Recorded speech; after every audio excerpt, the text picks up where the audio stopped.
안녕하세요 여러분. 이번 시간에는 CSS에서 색을 좀 더 다양하게 다루는 방법에 대해서 배워보겠습니다.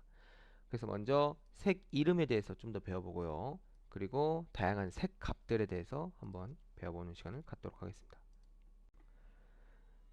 자, 우리가 지금까지 색을 지정했던 방법은 이렇게 색 이름을 지정하는 거였습니다. 자, 컬러 하고요. 여기 만약에 레드라는 이름을 지정하면은 빨간색의 글자가 나왔었죠.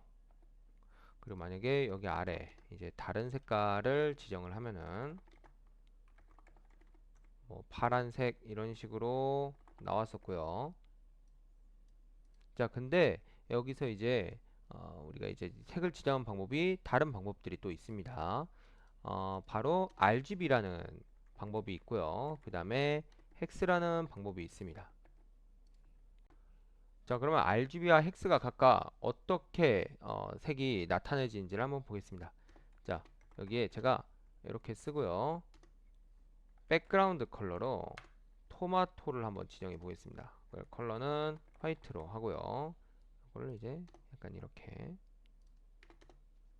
해주겠습니다. 자, 그래서 여기에 이제 토마토라고 하면은 이렇게 이 색깔로 뜨죠. 자, 이 색을 RGB로 표현하면 어떻게 되냐면요. 이렇게 됩니다. 네, 똑같은 색이죠. 근데 표현한 방법이 완전 다릅니다. 자, 헥스는 다음과 같습니다. 자, 그러면 이 색들이 각각 왜 이렇게 나왔는지 한번 설명을 해보겠습니다. 먼저 RGB에서 여기 컴마가 두 개가 있고요. 그리고 각각 숫자가 세 개가 이렇게 있죠. RGB 한 다음에 괄호하고 숫자, 컴마, 숫자, 컴마, 숫자, 괄호 닫고 이런 형식이 하나의 색 이름을 정의하는 방법입니다. 자, 여기서 맨 앞은 레드 값을 지정하는 그런 곳입니다. 그리고 다음은 그린 값을 지정한 곳이고요. 마지막으로 다음은 블루 값을 지정한 곳입니다. 각각 이제 빨간색, 초록색, 파란색을 지정하는 것인데요. 이 빨간색, 초록색, 파란색을 이렇게 지정하면요. 색이 서로 섞이면서 다른 색들을 나타내게 됩니다. 255가 최대값이고 그리고 0이 최소값으로 지정이 됩니다. 만약에 색 값다 0이라고 되면요. 검은색이 나오고요. 만약 색 값다 255가 나오면요. 흰색이 됩니다. 그래서 이렇게 조합이 되게끔 이렇게 색을 설정할 수 있는 거고요. 만약에 어떤 색을 조합할지 좀 선택하고 싶다 한다면 여기서 색을 이렇게 드래그해서 골라도 됩니다. 네.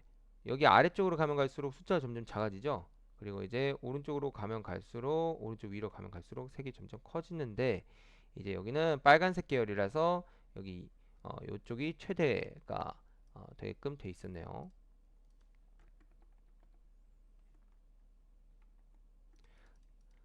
자, 근데 이제 RGB는 이제 그렇다고 생각을 하는데 아래는 뭘까요?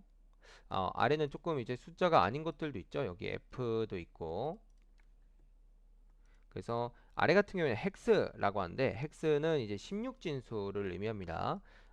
여기에 있는 값들, 여기 있는 값들, 여기 있는 값들을 각각 두 자리씩 16진수로 바꿔준 겁니다. 그래서 16진수로 예를 들어 255를 16진수로 바꾸면 FF고요. 99를 16진수로 바꾸면 63, 71을 16진수로 바꾸면 47이 돼서 이렇게 나타낸 거고 맨 앞에 이제 샵이라는 거를 문자를 붙여서 나타내면은 이렇게 색이 완성이 됩니다. 자, 그럼 이런 건 계산을 해야 될까 한다면 계산을 굳이 안 해도 됩니다. 자, 윈도우에 있는 일반적인 계산기 앱인데요. 여기에 이제 여기 버튼을 클릭하시면 프로그래머라는 버튼이 있습니다. 그래서 눌러주시면 여기 헥스, 데크, 옥트, 빈이라는 게 있는데 각각 이제 진법을 나타냅니다. 여기는 이제 2진법, 8진법, 10진법, 16진법인데요.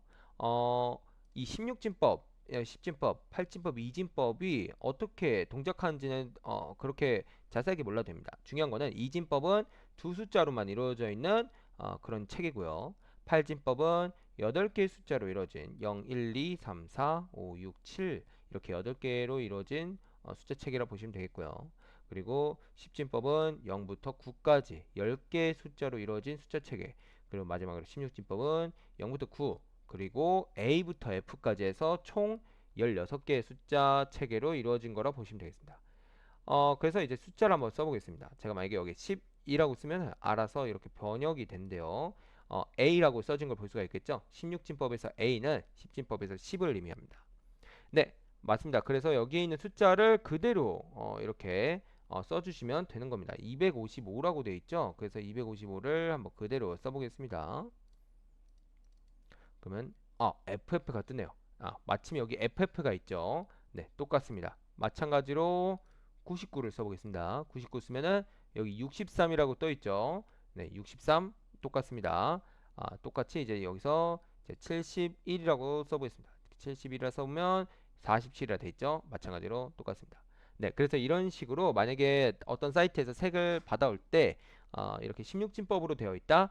그러면은 이렇게 RGB로도 해석할 수 있고 반대로 RGB로 되어 있는 거를 16진법으로도 해석할 수 있다. 그럼 반대로 이번에 16진법으로 해석한 걸 16진법을 10진법으로 해석한 걸 보여드리겠습니다. 자, 여기 FF죠? FF를 그대로 써주시면 됩니다. 그럼 10진법으로 255 나오죠. 반대로 이제 63을 써주면 10진법으로 99 나오고요.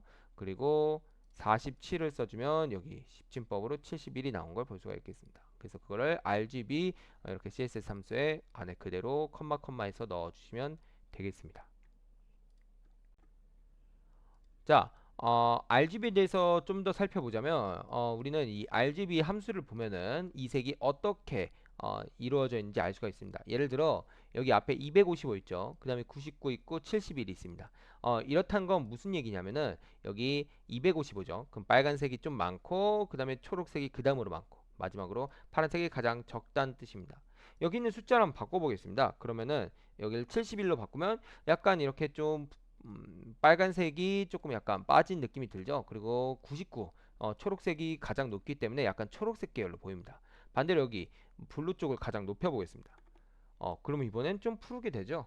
그래서 이런 식으로 여러분이 색을 직접 만들어 볼 수도 있습니다. 자, 다음으로는 알파 값에 대해서 배워보겠습니다. 알파 값이란 거는 투명도를 의미하는데요. 자, 여기 있는 색을 한번 복사해 보겠습니다.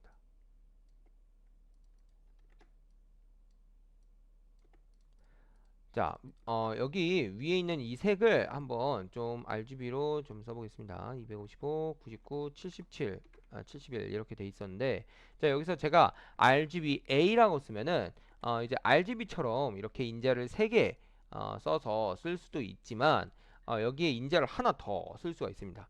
자, 여기에 1이라고 쓰면은 똑같은 색으로 보입니다. 근데 여기서 1보다 작은 숫자를 한번 써보겠습니다.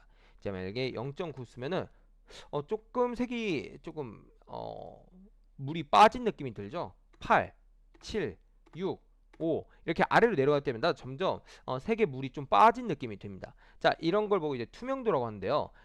점점 이 색이 투명해지는 거예요. 그래가지고 만약에 0.1에 가깝게 되면은 이렇게 거의 투명해가지고 색이 그냥 조금 흐릿하게 보이는 걸 볼 수가 있습니다. 자, 이거를 이용하면은 이제 여러분이 조금 쨍한 색이 아닌 약간 흐릿한 색, 배경색은 보통 흐릿한 색이 좋죠. 그런 걸 조합할 때 좋습니다. 예를 들어 여기에 0.3 정도 아니면 0.5 정도를 넣어주면은 보통 배경색으로 많이 쓰이는 알파 값입니다. 자, 그래서 저희 수업자를 보면 이렇게 색을 좀 볼 수가 있는 그런 이제 프로그램이 있는데요. 여기서 레드가 그린과 블루를 조금 바꿔가면서 그리고 알파 값을 바꿔가면서 여러분이 색이 어떻게 나오는지를 한번 관찰해 주셨으면 좋겠습니다. 예를 들어 토마토 색 같은 경우에는 레드를 255로 그리고 그린을 99로 그리고 블루를 71로 만들어야 됐었죠.